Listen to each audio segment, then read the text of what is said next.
2 Samuel chapter 6, please. 2 Samuel chapter 6.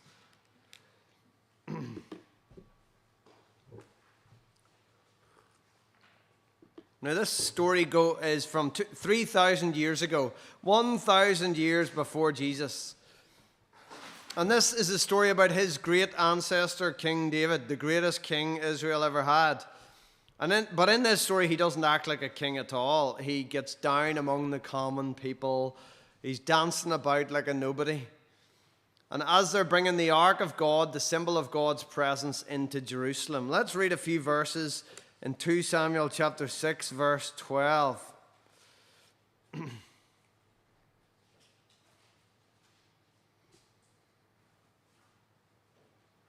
2 Samuel chapter 6, verse 12. It was told King David, "The Lord has blessed the household of Obed-Edom and all that belongs to him because of the ark of God." So David went and brought up the ark of God from the house of Obed-Edom to the city of David with rejoicing.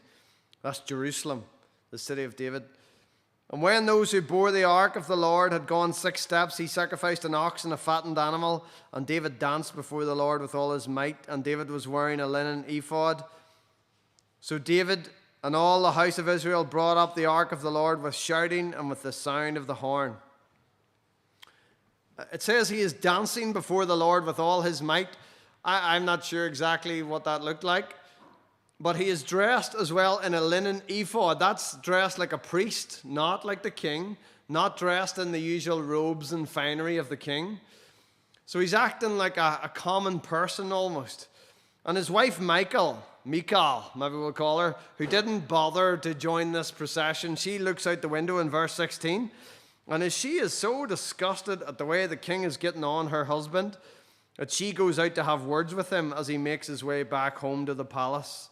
So verse 16 says, "As the ark of the Lord came into the city of David, Michal, the daughter of Saul, looked out of the window and saw King David leaping and dancing before the Lord, and she despised him in her heart.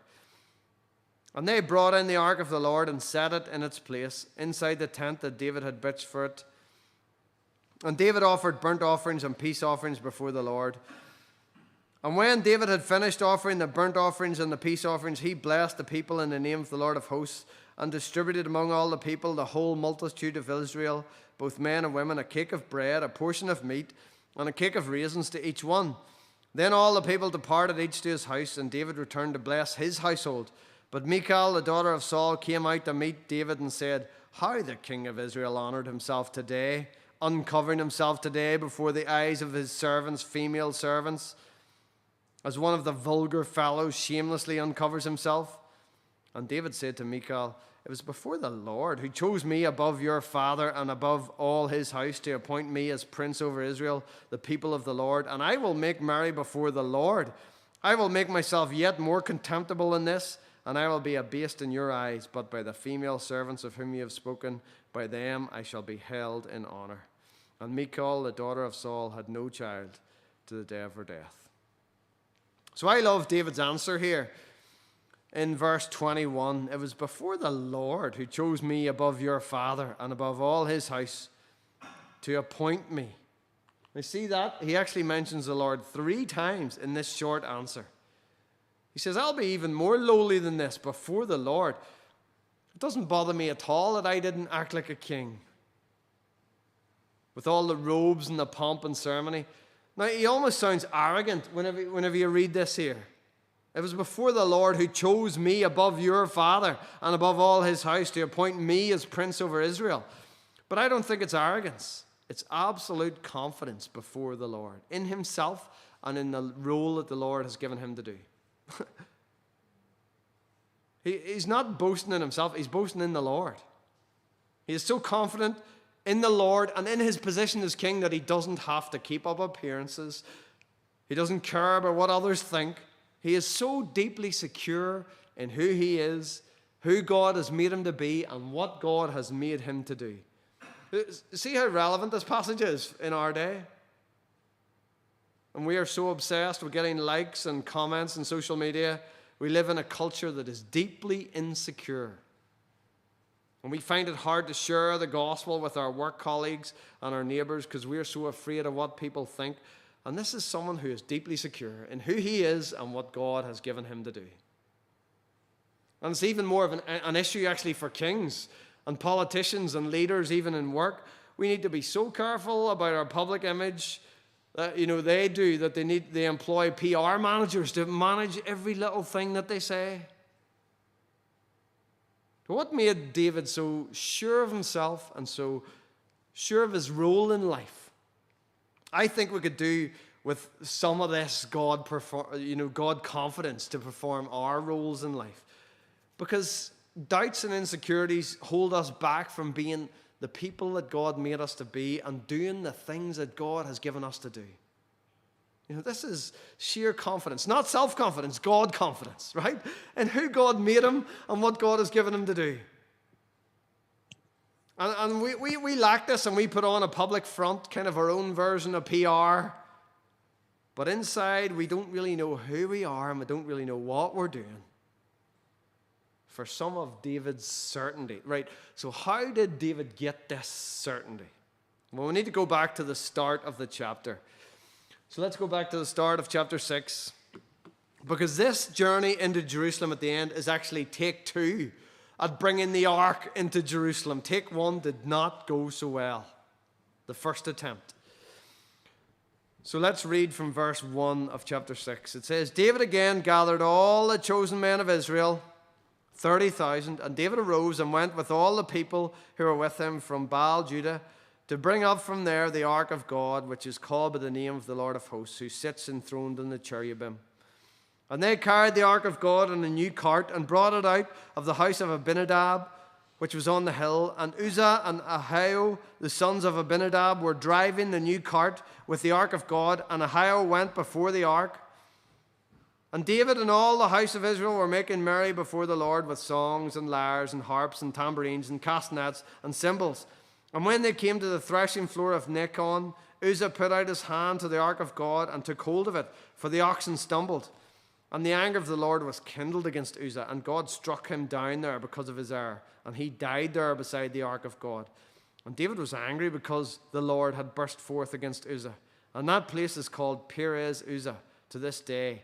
And David was afraid of the Lord that day, and he said, how can the ark of the Lord come to me? So David was not willing to take the ark of the Lord into the city of David, but David took it aside to the house of Obed-Edom the Gittite. So the first journey was a great party, right? It had songs and lyres and harps and tambourines and castanets and cymbals, but it all ended very abruptly whenever Uzzah died. One of the men who were actually leading the procession. It's a bit like you're at a banging party and the host has a heart attack, right? Then, the music's off, the lights are on, the ambulance is on the way. It kind of puts a damper on the whole atmosphere. And when we first read it, it seems pretty harsh of God, to be honest. Like Uzzah he was well intentioned. He was just trying to stop the ark falling off the cart, right? He just put out his hand to stop. The oxen stumbled, the ark was wobbling a bit, and he put out his hand, zap, dead. But what else was God supposed to do? Was he going to let a mere man hold up his throne? Did you notice how the ark was described there in verse 2? It says, the ark of God, which is called by the name of the Lord of hosts, who sits enthroned on the cherubim. So what impression would it have created if God let a man hold up the ark? God's throne, where he sits enthroned between the mightiest angels. Imagine if God allowed Uzzah to kind of steady him. Poor old God nearly fell over there, but well done, Uzzah, for saving the day. People would start thinking that God was a mere idol that had to be supported by humans. And you see, religions can be very insecure. Religious leaders sometimes they don't have anybody questioning them. And sometimes even they resort to violence in order to anybody that questions their religion. And their God must be very small if he needs to be held up like that, right? It makes you wonder if some questioning might make him fall over. Unfortunately, Christianity has been guilty of this, but true Christianity is open for all to question. I wish more would actually look into it. Jesus Christ does not need anybody to hold him up. He can look after himself. And Prof. Gooding, to illustrate this, he warns us whenever we get to heaven, if you happen to get anywhere near the throne in the time you're in heaven, the millions of years, and you see it start to wobble, don't put out your hand to steady it. Whatever you do, there's no point, because the whole show is doomed. If God can't hold up his own throne, then everything is lost. So it turns out that transporting the Ark of God on a cart was a really bad idea. 500 years before this, during the days of Moses, in both Exodus and in Numbers, God made it really, obvious, or really clear how how the ark, the symbol of his presence, the symbol of his throne, was to be transported.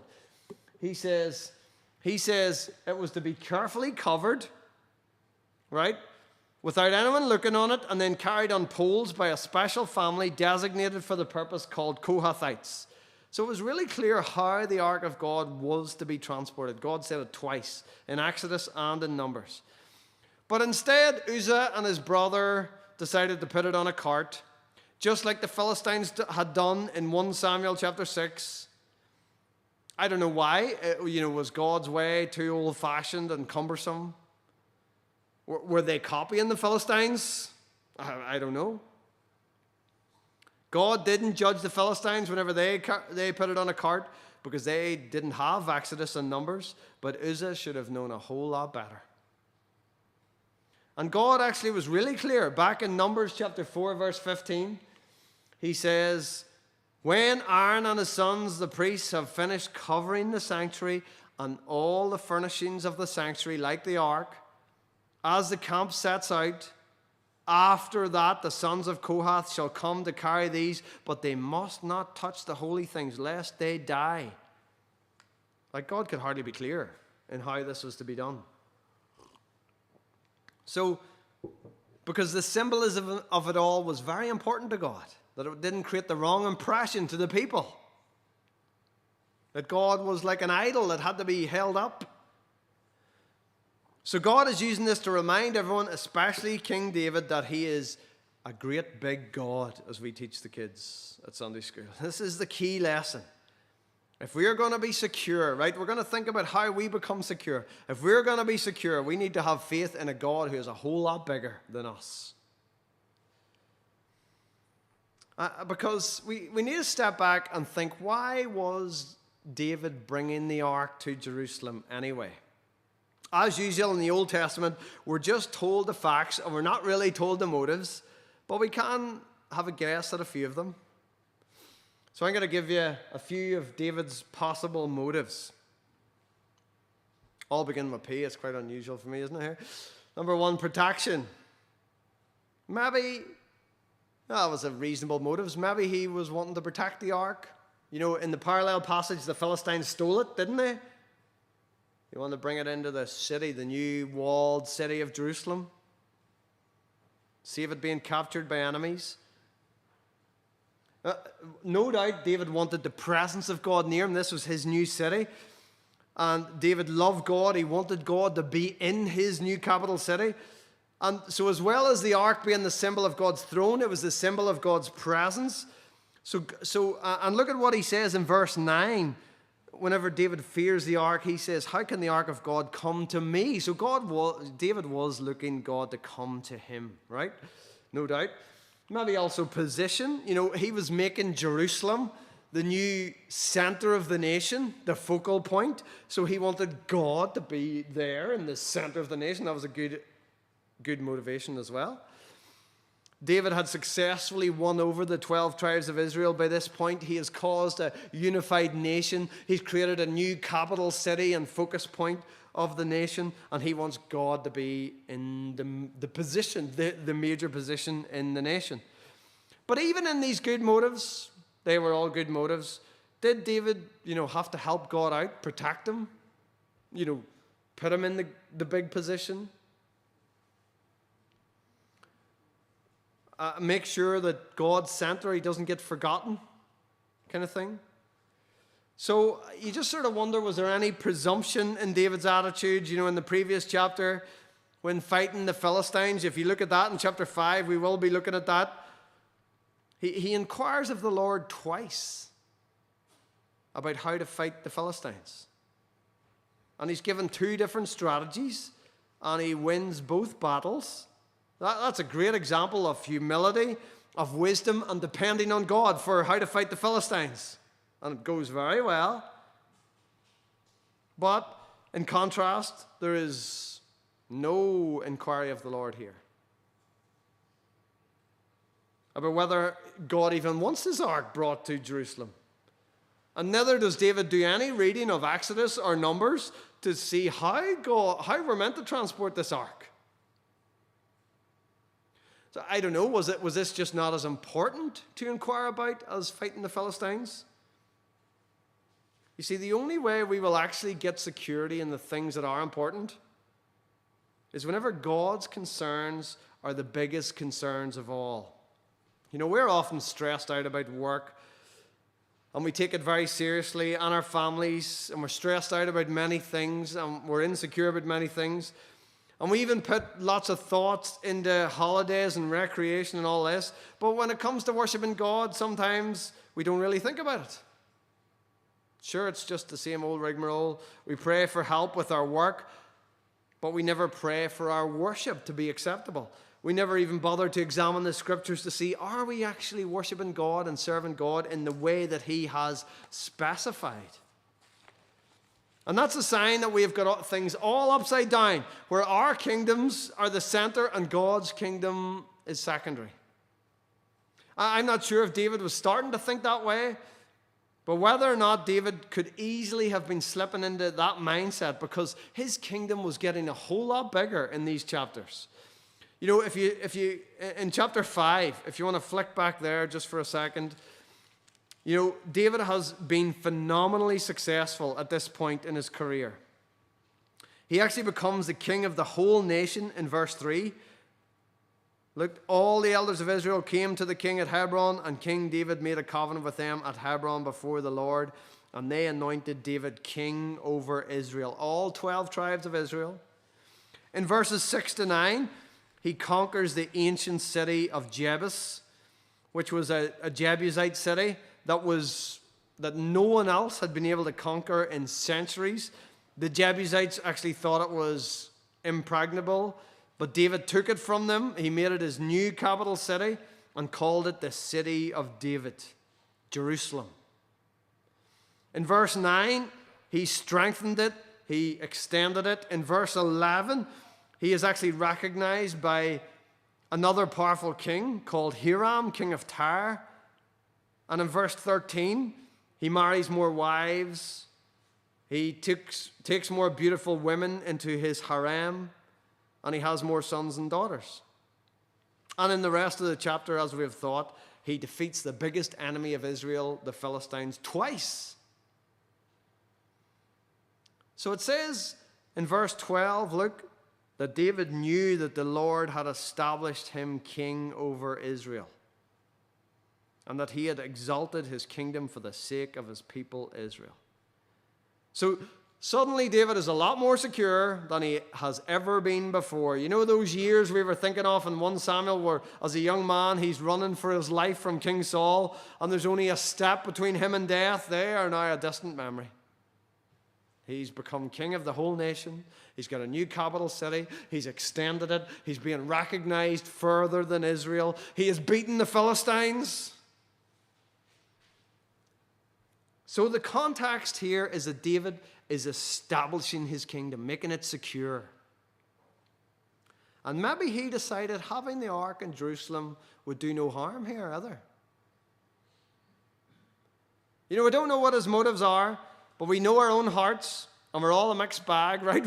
We have genuine love for God, so did David, but we also have love for ourselves. And we have a genuine desire to see God's kingdom grow, but we have a bit of a desire to see our own little kingdom grow as well. We're a mixed bag. And we can so easily slip into God, using God to serve us and our ends and our kingdoms, especially when things are going well, actually. But you see, that using God is the very heart of idolatry. And this was the great sin of David's predecessor, Saul. So God is going to use this tragedy with Uzzah to stop David slipping into idolatry. And God sometimes needs to do the same with us, especially when things are going well, and we're being successful, doing well in work, making lots of money, blessed with a nice wee family. Our wee kingdom is building up nicely. Then we can easily slip into that being the big thing in life, and God existing to serve us. We slip into even reading the Bible and going to church to keep God on our side, so we can call on Him when we need Him. And that's a very dangerous, upside-down way to think. So God used this tragedy to break any presumption or idolatry that may have started to creep into David's heart, and God suddenly became too big for David to handle in that moment. And sometimes God, in His goodness, allows us to come face to face with things that are too big for us, to remind us just how small we are, no matter how much money we have in the bank. And David started out this procession dressed in his royal robes, king of all Israel, the big man, the celebrity of the day, bringing God to Jerusalem, the city of David. And then the whole thing was stopped, and he became afraid of the ark, and he left the ark there. Now don't think, God is doing this to keep us down or to hold us back. The very opposite. David is feeling very small and scared of God just now, but he will soon be dancing before the Lord with all his might. So they put the ark into the house of Obed-Edom the Gittite. Now let's read on what happens next. Chapter 6, verses 10 and 11. So David was not willing to take the ark of the Lord into the city of David, but David took it aside to the house of Obed-Edom the Gittite. And the ark of the Lord remained in the house of Obed-Edom the Gittite for 3 months. And the Lord blessed Obed-Edom and all his household. Now, Gittite, Obed-Edom the Gittite, means from Gath. That's the city of Goliath, the Philistine city of Gath.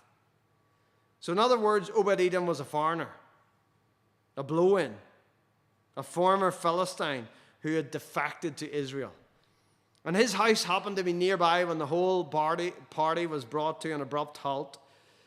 I'm not sure how you would feel if you were Obed-Edom and this ark of God that had just killed this man was brought into your house. You'd think you would maybe be in a lot of danger, but it says that the Lord blessed Obed-Edom and all his household. We don't know exactly how the Lord blessed him, maybe gave him bumper crops, lots of children, success, especially sons. Actually, we learn in 1 Chronicles chapter 26 that he had 8 sons and about 60-odd grandsons. He maybe had health and prosperity.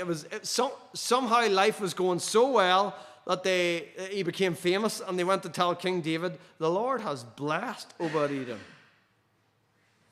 That's in verse 12. Look, it says, it was told King David, the Lord has blessed the household of Obed-Edom and all that belongs to him because of the ark of God. So God made his blessing really obvious through these external circumstances as an invitation to King David to seek his presence once again. You see this amazing balance? God is awesome and scary, yet he wants to be with us and bless us. And we need to maintain this concept of God that is big enough, a God of holy splendor and reverence, yet also a God of condescension and grace who walks with us day by day to bring joy into the mundane. We usually struggle to grasp the full concept of God, and we tend to see one side or the other. We see him as scary and intimidating, are too small and there to help us and serve us and our needs. Yeah, we need both in order to feel secure. So David goes to get the ark again, and then he brings the ark to Jerusalem. This is take 2 in bringing the ark into Jerusalem. So let's read from verse 12b again, verse 15. So it says, "So David went and brought up the ark of God from the house of Obed-Edom to the city of David with rejoicing. And when those who had bore the ark of the Lord had gone 6 steps, he sacrificed an ox and a fattened animal. And David danced before the Lord with all his might, and David was wearing a linen ephod. So David and all the house of Israel brought up the ark of the Lord with shouting and with the sound of the horn." Now notice the party is just as fun as it was before, rejoicing. There's shouting, there's the sound of the horn. And Don Carson points out that joy and fear go together in true worship. Fear in the sense of reverence. And we tend to emphasize the side of God that we want. You know, the joy in dancing is like the Pentecostals, and the reverence and respect is like the brethren. And it's all to suit our personalities and our cultures. Exactly what this chapter is warning against, domesticating God to suit us. So take 2 is the same as take 1 in its joy, but there are a few key differences. Did you notice any? There's no mention of a cart, for a start. They're transporting the ark of God the way God had ordained, no doubt this time, covered and carried by Kohathites. But the text highlights not that, but a couple of other key differences. Number 1, this time there are sacrifices, right? The means that God had ordained for him to be able to dwell with a sinful people. There was something too casual about the first time. This time they had paid attention to Exodus, Leviticus, and Numbers, right? They're carrying the ark the right way. They're performing sacrifices on the way. That's one difference. And the other difference, of course, is that it points out that David is dressed in a linen ephod like a priest.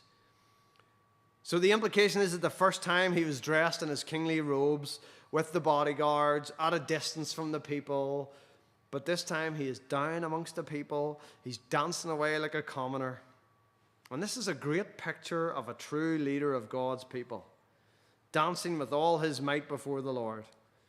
Such joy and enthusiasm. The man had forgotten himself. He had forgotten that he was the king, nor did he care what people thought. He was completely caught up with God himself. I wish I was more like that on a Sunday morning when we come to worship God. And David has now things the right way up. He wasn't bringing God to Jerusalem. God had brought him to Jerusalem, right? He wasn't carrying God. God had carried him the whole way to this very day. Right from the wee shepherd boy to being the king of all Israel. David realized there was only one true king in this world, and that is God himself, not him, right? And he's like everybody else. And Prof. Gooding says, whenever we're on earth, we can see a big difference between a king and a commoner. We can see people who are rich and people who are poor. We can see huge differences. But the angels, they look down and they can't see any difference between us. But they can see a vast difference between God and every one of us, right? David realized there was only one true king. And compared to God, he was the same as everybody else. Very small indeed. He had a more important job to do, yes. But God could have chosen and fitted somebody else for that job. This was God's story. And David had the privilege of being part of it. Part of what God was doing. Not because he was any better than anybody else, but because God needed someone to be prince over Israel for the sake of his people Israel. And God happened to choose David, that little shepherd boy, for that role. You see the security that gives David? And not thinking that he's better than anybody else. But he knows that God has chosen him. Try to imagine the difference in these two journeys. In the first, take 1, David is the king bringing God into the city of David. In take 2, there was only one true king. God, not David. And he was coming into the center of the nation that God had established. Take two was much more appropriate than take one. So God had to put an end to take one. I'm so impressed with David's humility here, but David's wife, the Queen Michal, is less than impressed. Let's read again from verse 16. As the ark of the Lord came into the city of David, Michal, the daughter of Saul, looked out of the window and saw King David leaping and dancing before the Lord, and she despised him in her heart. And they brought in the ark of the Lord and set it in its place inside the tent that David had pitched for it. And David offered burnt offerings and peace offerings before the Lord. And when David had finished offering the burnt offerings and the peace offerings, he blessed the people in the name of the Lord of hosts, and distributed among all the people, the whole multitude of Israel, both men and women, a cake of bread, a portion of meat, and a cake of raisins to each one. Then all the people departed, each to his house, and David returned to bless his household. But Michal, the daughter of Saul, came out to meet David and said, "How the king of Israel honored himself today, uncovering himself today before the eyes of his servants, female servants, as one of the vulgar fellows shamelessly uncovers himself." And David said to Michal, "It was before the Lord who chose me above your father and above all his house to appoint me as prince over Israel, the people of the Lord. And I will make merry before the Lord. I will make myself yet more contemptible in this, and I will be abased in your eyes. But by the female servants of whom you have spoken, by them I shall be held in honor."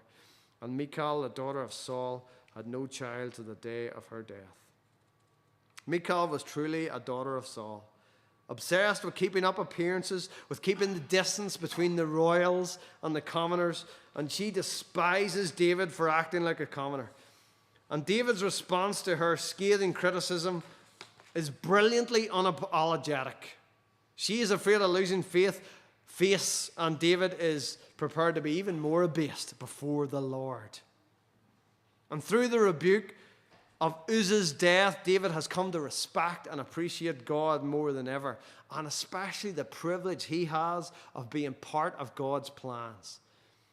And David doesn't need to keep up appearances nor to keep his place as king. He is absolutely secure. He says, "The Lord has made me king.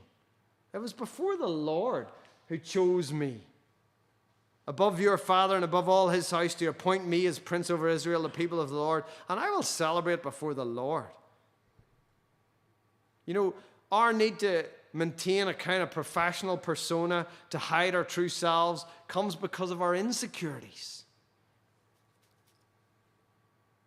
But David knows who he is, and he knows what God has given him to do. And that nothing can stop it, because it's God's plan. The Lord is behind it all. See, this is so important to get a proper view of ourselves, especially those of us called to be leaders in work, in church, and in the home. We can so easily get our self-worth from our skills and abilities, and then we become obsessed with what everyone thinks of us in our roles. Are we doing a good job? How do we compare with other people? Put on a persona. But through God's help, David has become a true leader of God's people, enthusiastically leading their praise. He's focusing attention on God, not on himself, and leading all of them into God's presence, together with him, just leading the way, so that they can all experience the blessing of God, just as he has. We need leaders like this, not people who focus attention on themselves and try to impress us with their learning and their abilities. We need leaders who use their gifts to focus attention on God, who encourage all of us into God's presence. And some Christian traditions are built on maintaining the distinction between clergy and laity. May God give the church more leaders like David, secure in their place before God, who don't need to maintain this distinction, this distance between them and the common people. And they can help everybody draw near to God and for themselves. Because notice all the focus on blessings here at the end of the book.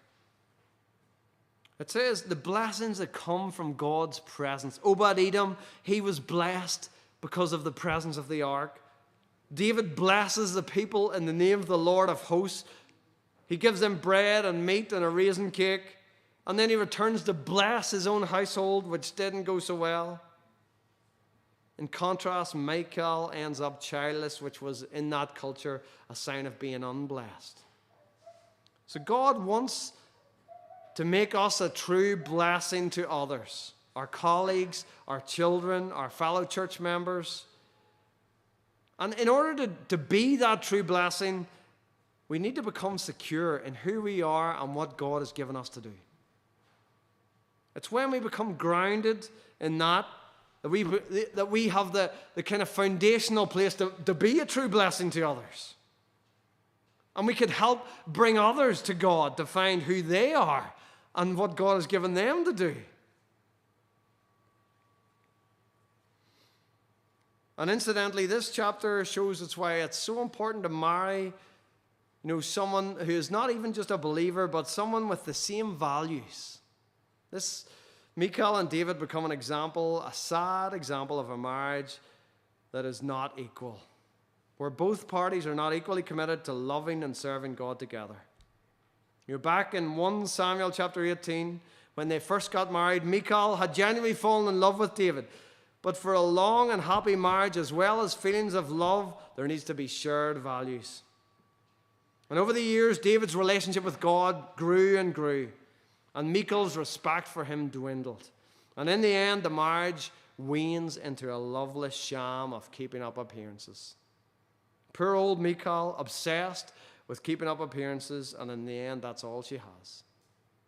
The appearance of a marriage. Love and passion do not last forever. If a marriage is not built on shared values and mutual respect, the happy couple will end up coexisting at best and despising each other at worst. So this chapter shows us how important it is to get a proper view of God, as that in turn means we get a proper view of ourselves. Through the death of Uzzah, God corrected any wrong thinking that may have been beginning in David. God reminded David how big he was, but that helped David become far more secure in even his own kingdom, because it was God's kingdom, really. It was God was behind it all. Only a big God can keep him that secure. If David was trying to help God out, if David needed to help God out, well, then the whole thing was on a very shaky foundation. So God had to correct that. And in doing so, God helped David see that his kingdom was far more secure than ever, because an awesome God was behind it. It was a hard lesson, but look at the resulting freedom and joy that comes when we become secure in who we are and what we have to do in life. The freedom of self-forgetfulness, no need to keep up appearance, no pretense. This is not arrogance. This is not prideful self-confidence. This is confidence in God. That God doesn't make mistakes. That God chose David to be king. Then David was fitted to be king. And it's the same with me. If God made me, has called me to the various roles and responsibilities I have, then He has made me for those, and He will help me to do that. You see, that big understanding of God frees us from being so obsessed with what everybody thinks of us. And may God help all of us to be more secure in Him, and give us people in our lives like King David, who will lead us into the presence of God to find our place, that we too may become a true blessing to others in the security of that. In that security, we can encourage others to come to the Lord, and they too can become secure and find out who they are and find out what God has called them to be and to do as well. Let's give thanks. Lord, we do thank you for your word and how practical it is for us, Lord, that we need this kind of security that we see oozing from David at the end of this chapter, when he says, it was before the Lord who has made me prince over his people for the sake of his people. Lord, he was so sure then, after that rebuke in the death of Uzzah, he became so much more secure in who he was and what God had called him to do. Lord, maybe before that he was trying to establish his own kingdom, trying to do all he could to make himself secure. But then he didn't need to do anything anymore because he realized the kingdom was so much bigger than him. It was God's kingdom. There was only one true king, really. And God had brought him into it. And he had the privilege of being a part of it. Lord, what a far healthier way to see everything. To see everything in life. Our work, our homes, our churches. That it's all yours. That you're behind it all. Everything in life. It's not up to us to make these things happen. Lord, to establish them, to make them secure. Lord, you're behind everything in our lives. And help us to rest in that. And to realize that that gives us far more security. And if you've called us to be a part of anything, a part of this church, a parent, whatever roles and responsibilities you've given us in life, well, we just have the privilege of doing that. And because you've called us to it, Lord, you know who we are, and you will enable us to do that.